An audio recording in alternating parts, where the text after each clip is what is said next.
ಕ್ರಿಸ್ತನಲ್ಲಿ ಪ್ರೀತಿಯ ಸಹೋದರರೇ ಮತ್ತು ಸಹೋದರಿಯರೇ, ನಿಮ್ಮೆಲ್ಲರಿಗೂ ಮುಂಜಾನೆಯ ವಂದನೆಗಳು. ಕ್ರಿಸ್ತನ ಜೀವಿತ ಪಾಠದ ಹೆಸರು ನನ್ನ ನೆರೆಯವನು ಯಾರು.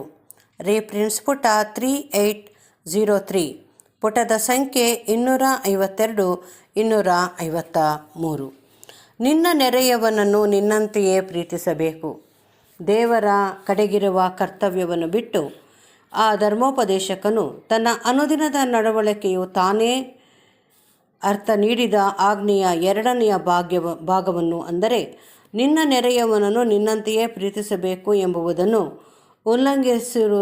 ಉಲ್ಲಂಘಿಸಿರುವುದಾಗಿ ಖಂಡಿಸುವುದೆಂಬುದನ್ನು ಅರಿತುಕೊಂಡಂತೆ ಕಾಣುವುದು. ಇದು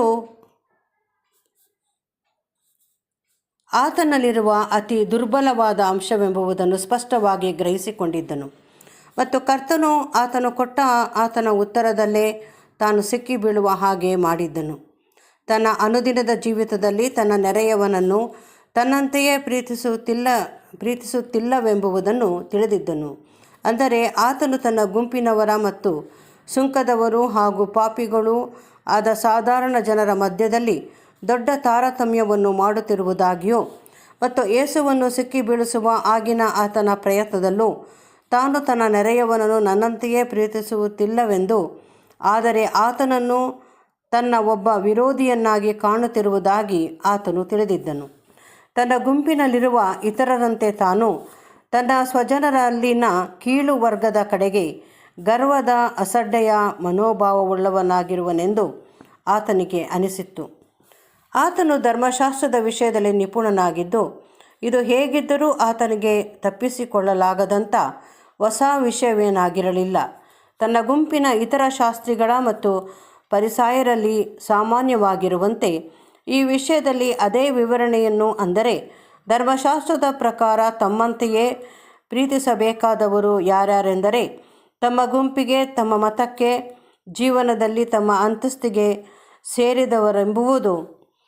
ಆದುದರಿಂದ ಸ್ಪಷ್ಟವಾಗಿ ಆತನು ದೊಡ್ಡ ಆತ್ಮವಿಶ್ವಾಸದಿಂದ ಯೇಸುವಿಗೆ ಹೀಗೆ ಉತ್ತರಿಸಿದನು, ನನ್ನ ನೆರೆಯವನು ಯಾರು.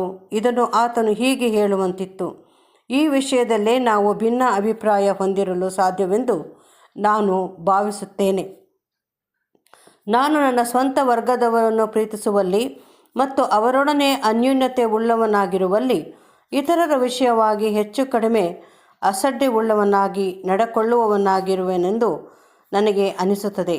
ನೀನು ಮೋಶೆಯ ಧರ್ಮಶಾಸ್ತ್ರವನ್ನು ಭಿನ್ನವಾದ ರೀತಿಯಲ್ಲಿ ಅನ್ವಯಿಸುವುದು ಹೇಗೆ?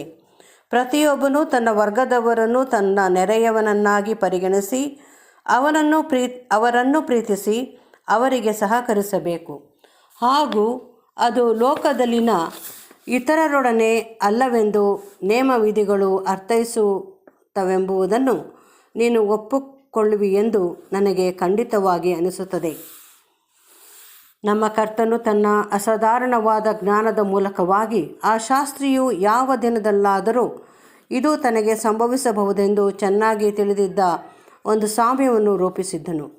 ಕೆಲವು ಸ್ಥಳಗಳಲ್ಲಿ ಬಹು ಕಡಿದಾಗಿದ್ದು ಯೆರೂಸಲೇಮಿನಿಂದ ಯೆರಿಕೋವಿಗೆ ಇಳಿದು ಹೋಗುವ ಪರ್ವತದ ಕಣಿವೆ ಮಾರ್ಗವನ್ನು ಮತ್ತು ಅದರ ಸಮೀಪದಲ್ಲಿರುವ ಅನೇಕ ಗುಹೆಗಳಲ್ಲಿ ದರೋಡೆಕೋರರು ತುಂಬಿಕೊಂಡಿರುವರಾಗಿದ್ದು ಆಗಾಗ ಪ್ರಯಾಣಿಕರ ಮೇಲೆ ಹಲ್ಲೆ ಮಾಡುತ್ತಿದ್ದುದನ್ನು ಆತನು ಚಿತ್ರಿಸಿದನು. ಈ ಮಾರ್ಗವಾಗಿ ಯೆರಿಕೋವಿನ ಪ್ರಯಾಣ ಮಾಡುವವರು ಶಸ್ತ್ರಸಜ್ಜಿತನಾದ ಒಬ್ಬ ಅರಬಿಯ ಬೆಂಗಾವಲಿನ ಅಂಗರಕ್ಷಕನನ್ನು ಹೊಂದಿರುವುದು ಈ ದಿನಗಳಲ್ಲಿಯೂ ಸಹ ಒಂದು ವಾಡಿಕೆಯಾಗಿರುವುದು.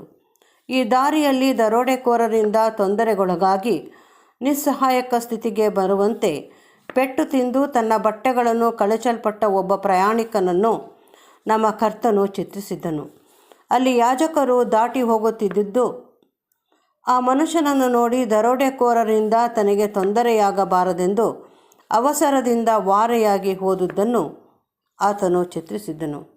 ಹೀಗೆಯೇ ಒಬ್ಬ ಲೇವಿಯು ಅವನಿಗೆ ಸಹಾಯ ಮಾಡಲು ಅಗತ್ಯವಿರುವ ಸಮಯವನ್ನು ಅಲ್ಲಿ ಕಳೆಯ ಮನಸ್ಸಿಲ್ಲದೆ ದಾಟಿ ಹೋಗುವನು. ಅನಂತರ ಸಮಾರ್ಯದ ಒಬ್ಬ ಮನುಷ್ಯನು ಆ ದಾರಿಯಲ್ಲಿ ಬರುವನು ಮತ್ತು ಅನುಕಂಪದಿಂದ ಕೂಡಿದವನಾಗಿ ಆ ಗಾಯ ಹೊಂದಿದವನಿಗೆ ಸಹಾಯ ಮಾಡಿ ಆತನ ಗಾಯವನ್ನು ಕಟ್ಟುವನು. ಮತ್ತು ಕಡೆಯದಾಗಿ ಆತನು ತನ್ನ ಸ್ವಂತ ವಾಹನ ಪಶುವಿನ ಮೇಲೆ ಕುಳ್ಳರಿಸಿಕೊಂಡು ಹತ್ತಿರದ ಛತ್ರಕ್ಕೆ ಕರೆದುಕೊಂಡು ಹೋಗುವನು. ಆ ರಾತ್ರಿಯೆಲ್ಲ ಅವನಿಗೆ ಆರೈಕೆ ಮಾಡಿ ಮತ್ತು ಮುಂದಿನ ಆರೈಕೆಗೆ ಕೆಲವು ಏರ್ಪಾಡುಗಳನ್ನು ಮಾಡುವನು. ಲೇವಿಯರು ಕರ್ತನ ಪರಿಶುದ್ಧ ಸೇವೆಗಾಗಿ ಪ್ರತ್ಯೇಕಿಸಲಾಗಿದ್ದು, ಅವರು ಜನರಿಗೆ ಉಪದೇಶಿಸುವವರಾಗಿ ಅವರನ್ನು ನುಡಿಗಳಿಂದ ಮತ್ತು ಮಾದರಿಯಿಂದ ಅವರಿಗೆ ಕರ್ತನ ಮಾರ್ಗದಲ್ಲಿ ಮಾರ್ಗದರ್ಶನ ಮಾಡಬೇಕಿತ್ತೆಂಬುದನ್ನು ನೆನೆದಾಗ, ಮತ್ತು ಯಾಜಕರು ಸಹ ಇದೇ ಕುಲಕ್ಕೆ ಸೇರಿದವರಾಗಿದ್ದು, ಕರ್ತನಿಂದ ತನ್ನ ಮತ್ತು ಇಸ್ರಾಯೇಲ್ ಜನರ ವಿಷಯವಾಗಿ ಅತ್ಯುನ್ನತವಾದ ಸೇವೆಗೆ ದೇವರು ಆದುಕೊಂಡಿದ್ದ ವಿಶೇಷವಾದ ಕುಟುಂಬವೆಂಬುದನ್ನು ಮತ್ತಷ್ಟು ನೆನೆದಾಗ ಮಾತ್ರ ನಮ್ಮ ಕರ್ತನು ನೀಡಿದ ನಿದರ್ಶನದಲ್ಲಿನ ಪ್ರಭಾವವನ್ನು ಕಾಣುವುದು. ಸಮಾರ್ಯದವರು ಒಂದು ಮಿಶ್ರ ಜನಾಂಗವಾಗಿದ್ದು, ಯಹೂದ್ಯರು ಅವರನ್ನು ತಿರಸ್ಕರಿಸಿ ಅವರೊಡನೆ ಯಾವ ಹೊಕ್ಕು ಬಳಕೆಯನ್ನು ಮಾಡುತ್ತಿರಲಿಲ್ಲವೆಂಬುದನ್ನು ನಾವು ನೆನಪಿಸಿಕೊಂಡಾಗ ಈ ಚಿತ್ರಣವು ಇನ್ನೂ ಉನ್ನತವಾಗಿ ಕಾಣುವುದು. ಈ ಸಂಗತಿಗಳನ್ನು ನಮ್ಮ ಮನಸ್ಸಿನಲ್ಲಿಟ್ಟುಕೊಂಡು ನಮ್ಮ ಒಡೆಯನ ಈ ಪ್ರಶ್ನೆಯನ್ನು ಗುರುತಿಸಿ, ಈ ಮೂವರಲ್ಲಿ ಯಾವನು ಕಳ್ಳರ ಕೈಗೆ ಸಿಕ್ಕಿದವನಿಗೆ ನೆರೆಯಾದವನೆಂದು ನಿಮಗೆ ತೋರುತ್ತದೆ? ಆ ಧರ್ಮೋಪದೇಶಕನಿಗೆ ನೀಡಲು ಇದ್ದುದು ಒಂದೇ ಉತ್ತರ. ತಾನೇ ಲೇವಿಯ ವರ್ಗಕ್ಕೆ ಸೇರಿದವನಾಗಿದ್ದು ಈ ಸಾಮ್ಯದ ಮೂಲಕವಾಗಿ ಖಂಡಿಸಲ್ಪಟ್ಟಿದ್ದನು. ಆ ಉತ್ತರವು ಅವನಿಗೆ ದಯೆ ತೋರಿಸಿದವರೇ ನಮ್ಮ ಕರ್ತನು ಆ ಉತ್ತರವನ್ನು ಮಾನ್ಯ ಮಾಡಿ ಅದಕ್ಕೆ ಸ್ಪಂದಿಸುವವನಾಗಿ ಹೇಳಿದ್ದು, ಹೋಗು, ನೀನು ಅದರಂತೆ ಮಾಡು. ಅಂದರೆ ಹೋಗು, ಕರುಣೆ ತೋರಿಸು. ಹೋಗು, ಯಾವ ಮನುಷ್ಯನೇ ಆದರೂ ಅವನು ಮಿತ್ರನೇ ಅಥವಾ ಶತ್ರುವೇ ಆಗಿದ್ದರೂ ಅವನು ನಿನಗೆ ನೆರೆಯವನು, ಮತ್ತು ನಿನಗೆ ಅವಕಾಶ ದೊರೆತಂತೆಲ್ಲ ಅವನನ್ನು ಪ್ರೀತಿಸಿ ಅವನಿಗೆ ಸೇವೆ ಮಾಡಬೇಕೆಂಬುದನ್ನು ಅರ್ಥ ಮಾಡಿಕೊ. ಅವನು ನಿನಗೆ ಏನು ಮಾಡಬೇಕೆಂದು ಬಯಸುವೆಯೋ ಅದನ್ನೇ ನೀನು ಅವನಿಗೆ ಮಾಡು. ಅವನು ನಿನ್ನನ್ನು ಪ್ರೀತಿಸಿ ಮೀಸಲಾದ ಸ್ಥಿತಿಗತಿಗಳಲ್ಲಿ ನಿನಗೆ ಸೇವೆ ಮಾಡುವುದನ್ನು ನೀನು ಬಯಸುವಂತೆಯೇ ನೀನು ಅವನನ್ನು ನಿನ್ನಂತೆಯೇ ಪ್ರೀತಿಸಿ ಅವನಿಗೆ ಸೇವೆ ಮಾಡು.